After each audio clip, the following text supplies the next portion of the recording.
The first sound wasn't a whisper, it was a creak. I remember lying there in the dark, the soft hum of the heater filling the silence like a lullaby. Everything was still, comfortably still, until I heard the slow, deliberate press of bare feet on the hardwood floor. Not rushed, not timid, just purposeful. I thought I was dreaming. Then came the breath, warm and urgent, right against my ear. "Dad," my daughter whispered, "don't sleep. Someone's here." I turned to her, confused, still half submerged in sleep. "What do you mean?" She didn't answer, just placed a small finger to her lips. And then I heard dumb two footsteps in the hallway. Heavy, slow, getting closer. But maybe I'm jumping ahead. She told me the trip was for work, a corporate retreat. 2 nights, some conference, exercises, late meetings. I didn't question it. Of course I didn't. Because love has this cruel little trick. It makes you blind. You don't see patterns. You see stress. You make excuses. She's tired. She's distracted. She'd never lie to me. So I stayed home with Lily, our daughter. 6 years old, curious and sensitive, with eyes too big for a tiny face, eyes that watched everything, listened to every silence. The morning after her mother left, Lily made pancakes, woke me up with a tray in her hands and a shy smile. "It's my turn to take care of you," she said. I smiled back, pretended not to feel the egg stretching across the empty side of the bed. Truth is, the distance had been growing for months. Lingering looks across the dinner table that turned into glares. Her phone always tilted just out of view. Sudden errands. Fading laughter. But nothing prepared me for what I heard through the baby monitor. I was in the kitchen, washing dishes when a voice, low and familiar, drifted in from Lily's room. A man's voice. Quiet, confident. Not mine, not hers.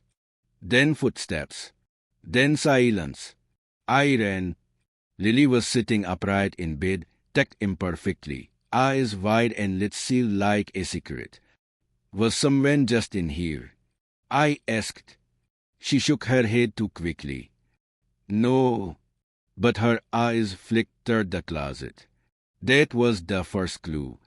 The second was the black hoodie I found in the laundry hamper. I don't own a black hoodie. And the scent, cheap cologne and cigarette smoke, definitely not mine. Still, I didn't say a word when she returned from her retreat. Just smiled, nodded along while she told me about trust falls and seminars and icebreakers with her team. That night, while she slept beside me, I checked her phone. No names, just initials. "Can't wait till he's gone. Monsieur Orskin." Same time Thursday. There it was.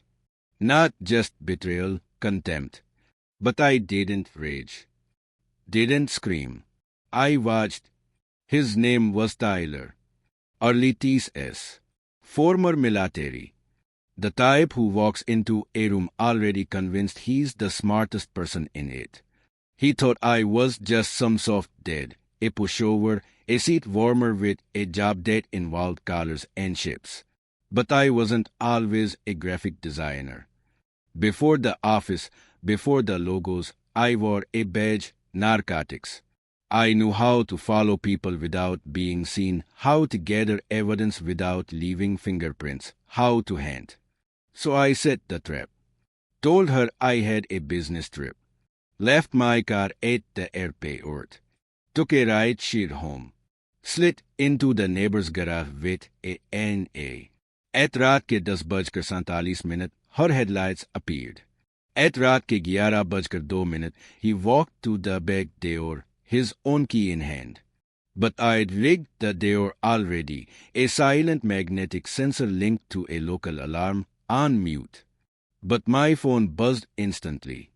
They thought the house was theirs. 3 weeks later, I told her I knew.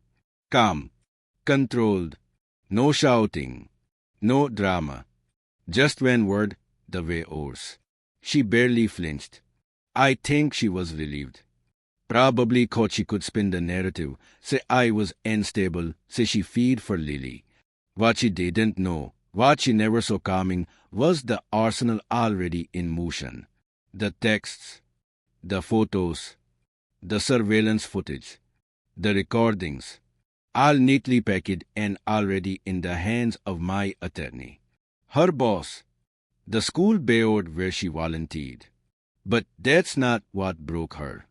The night of the whisper did. I was supposed to be gone. That was the plan. But I wasn't. I was on the couch, lights off, phone silenced, doors locked. Lily had been asleep upstairs. Until she wasn't. Someone's here. Footsteps again. I moved like I used to, fluid, quiet, instinct returning like muscle memory. I grabbed the bed from under the coffee table, melted into the hallway shadows, and waited. He never saw me. I didn't hit him hard, just enough to drop him. I wanted him awake, wanted his eyes open. He groaned on the floor, trying to speak. I pressed the bed across his throat. Say my daughter's name and I end you. His breath caught. His eyes told me what his words didn't. I know everything, I whispered. And now so does everyone else. He left crawling. Shattered, not just physically. The next morning the police came, but not for me. For him. Turns out Tyler had a record, assault, and a sealed case involving a minor.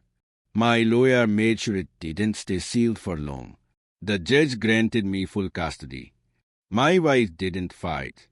She was too busy trying to scrub the dirt from her reputation. She cried once in court. I didn't feel rage. I didn't feel triumph. Just pity. Because people like her, they never understand the power of silence, of waiting, of watching. But I do. Lily sleeps peacefully now. Every night I check the locks, walk the halls, peek into her room. She doesn't whisper anymore. She doesn't have to. And sometimes, when the house is still, I sit alone in the dark and listen to the quiet, to the absence of lies, to the space where love should have been. Justice doesn't always come with sirens. It doesn't scream. It doesn't announce itself with a bang.